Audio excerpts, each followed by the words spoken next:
Question number 31. Which of the following statement is not applicable to the state budget?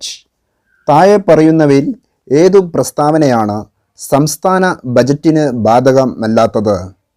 Answer: A motion shall be moved at the stage of discussion.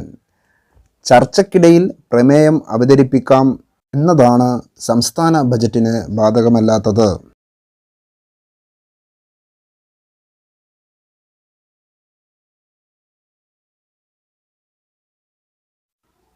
Question number 32.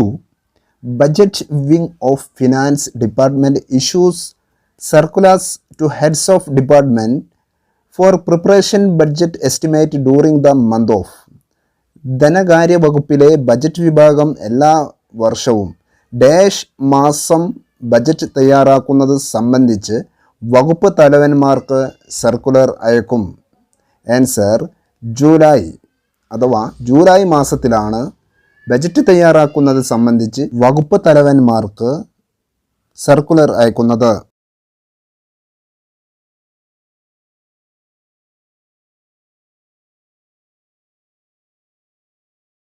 Question number 33. The third tier classification of government account is. Government അക്കൗണ്ടുകളുടെ മൂന്നാമത്തെ തരംതിരിവാണ് answer minor head അഥവാ 5 എണ്ണമായി തരംതിരിച്ചിട്ടുണ്ട്. അതിൽ ഒന്നാമത്തത് sector എന്നും, രണ്ടാമത്തത് major head എന്നും, മൂന്നാമത്തത് മൈനർ ഹെഡ് എന്നും, നാലാമത്തത് സബ് ഹെഡ് എന്നും, അഞ്ചാമത്തത് ഡീറ്റെയിൽ ഹെഡ് എന്നുമാണ്. Question number 34. Non plan budget estimates of the department shall be submitted to government before. പദ്ധതി ഇതര ബജറ്റ് എസ്റ്റിമേറ്റ് വകുപ്പ് തലവന്മാർ ഡാഷിന് മുമ്പ് സർക്കാരിന് നൽകണം. ഏത് തീയതിയാണെന്നുള്ളതാണ് ചോദിച്ചിരിക്കുന്നത്, അല്ലെങ്കിൽ ഏത് മാസം. സെപ്റ്റംബർ 15 മുമ്പാണ് പദ്ധതി ഇതര ബജറ്റ് എസ്റ്റിമേറ്റ് വകുപ്പ് തലവന്മാർ സെപ്റ്റംബർ 15 സർക്കാരിന് നൽകേണ്ടത്. Question number 35.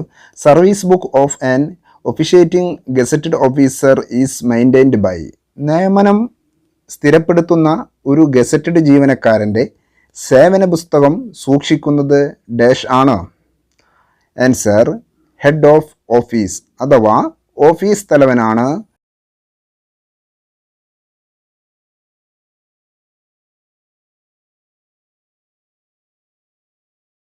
നിയമനം സ്ഥിരപ്പെടുത്തുന്ന ഒരു ഗസറ്റഡ് ജീവനക്കാരൻ്റെ സേവന പുസ്തകം സൂക്ഷിക്കുന്നത്.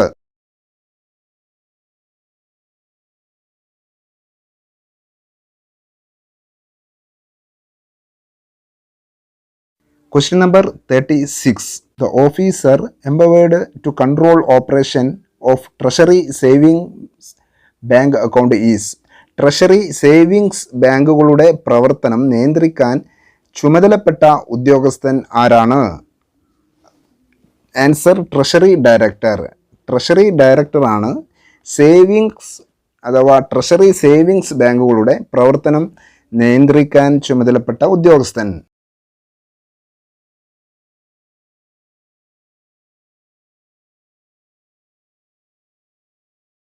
Question number 37. If the liability of a gazetted officer is not estimated and who is in charge of cash or store dash of his DCRG is to be withheld.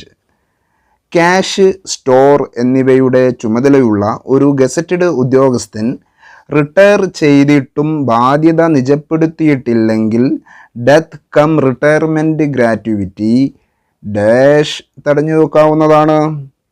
Answer: full amount അഥവാ പൂർണ്ണമായും തടഞ്ഞു വെക്കാവുന്നതാണ്.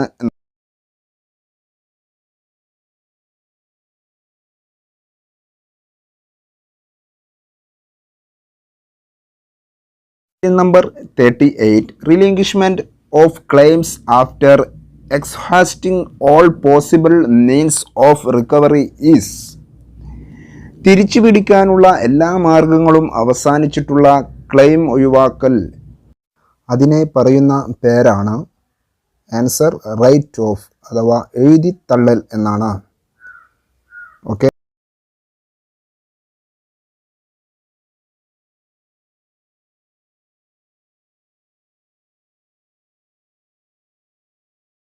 Question number 39.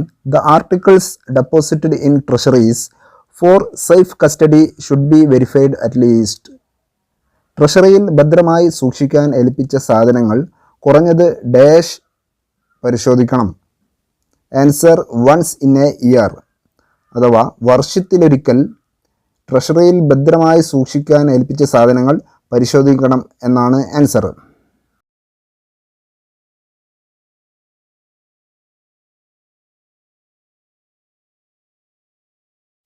Question number 40. Deposit receipts of some cooperative banks are to accepted as earnest money deposit of contractors as per dash Kerala Financial Code Volume 1. ചില സഹകരണ ബാങ്കുകളുടെ നിക്ഷേപ രീതികൾ കരാറുകാരുടെ നിരതദ്രവ്യമായി സ്വീകരിക്കുന്നത് Kerala financial code volume 1 dash പ്രകാരമാണ്. ആർട്ടിക്കിൾ 288 നോട്ട് 1 അതാണ് answer. Okay.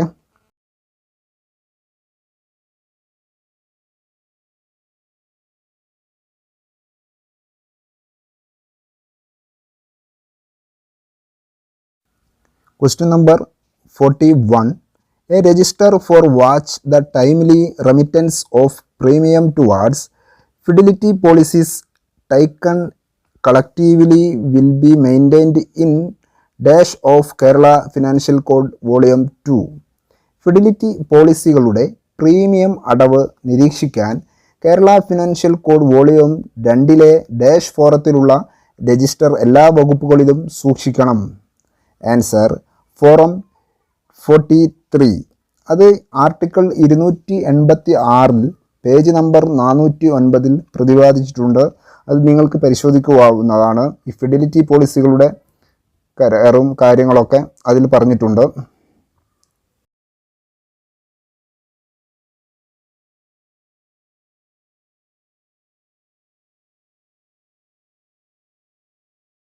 Question number 42.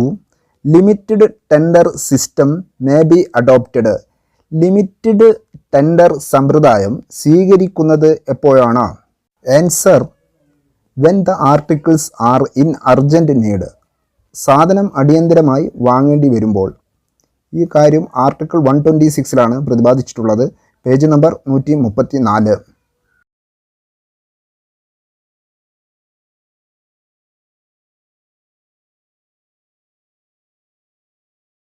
Question number 43. A contractor agrees to execute a public work with all its contingencies and specification for a fixed amount.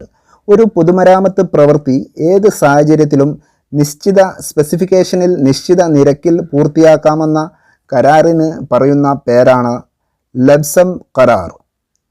അപ്പോൾ അത് മനസ്സിലായല്ലോ. ലബ്സം കരാർ ഒരു പൊതുമരാമത്ത് പ്രവൃത്തി ഏത് സാഹചര്യത്തിലും നിശ്ചിത സ്പെസിഫിക്കേഷനിൽ നിശ്ചിത നിരക്കിൽ പൂർത്തിയാക്കുമെന്ന കരാറാണ്.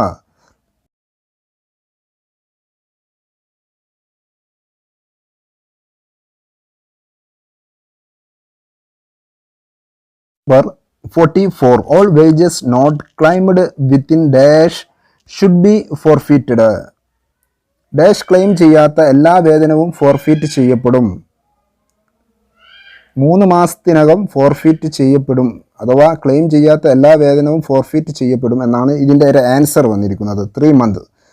അപ്പം അത് ആർട്ടിക്കിൾ 187 പേജ് നമ്പർ 253 നിങ്ങൾക്ക് നോക്കിയാൽ ഇതിനെക്കുറിച്ച് ഏത് സാഹചര്യത്തിലാണ് ഈ ഒരു ക്വസ്റ്റ്യൻ ബുക്ക് പേജ് നോക്കിയാൽ ഈ ആർട്ടിക്കിൾ നോക്കിക്കഴിഞ്ഞാൽ നിങ്ങൾക്ക് മനസ്സിലാക്കാവുന്നതേ ഉള്ളൂ. കൂടുതൽ ഞാൻ ഇതിൽ വിശദീകരിക്കുന്നില്ല. Question number 45. One of the following is not included in the list of personal deposit accounts head. താഴെ പറയുന്നവയിൽ ഒന്ന് പേഴ്സണൽ ഡെപ്പോസിറ്റ് അക്കൗണ്ടിൻ്റെ ലിസ്റ്റിൽ ഉൾപ്പെടുന്നില്ല. അതേതാണ്? ട്രസ്റ്റ് ഇൻട്രസ്റ്റ് ഫണ്ടാണ്. പേഴ്സണൽ ഡെപ്പോസിറ്റ് അക്കൗണ്ടിൽ ഉൾപ്പെടാത്തത് ട്രസ്റ്റ് ഇൻട്രസ്റ്റ് ഫണ്ടാണ്. അപ്പോൾ ഈ ബാക്കി 3 എണ്ണം ഇതിൽ ഉൾപ്പെട്ടു വരുന്നതാണെന്ന് മനസ്സിലാക്കാം. ഡെപ്പോസിറ്റുകളെ കുറിച്ച് പറയുന്ന ആർട്ടിക്കിൾ 282 പേജ് നമ്പർ 404 പരിശോധിക്കാവുന്നതാണ്. Kerala financial code volume 1 text book ലഭ്യമല്ലാത്തവർക്ക് ആ ബുക്കിൻ്റെ സോഫ്റ്റ് കോപ്പി ഞാൻ അയച്ചു തരുന്നതാണ്. ഈ പറയുന്ന നമ്പറിൽ നിങ്ങൾക്ക് മെസ്സേജ് അയക്കുക. അതോടുകൂടി ഈ ലിങ്കുകളും ഇതുപോലത്തെ വീഡിയോ ലിങ്കുകളും ഞാൻ നിങ്ങൾക്ക് അയച്ചു തരുന്നതാണ്.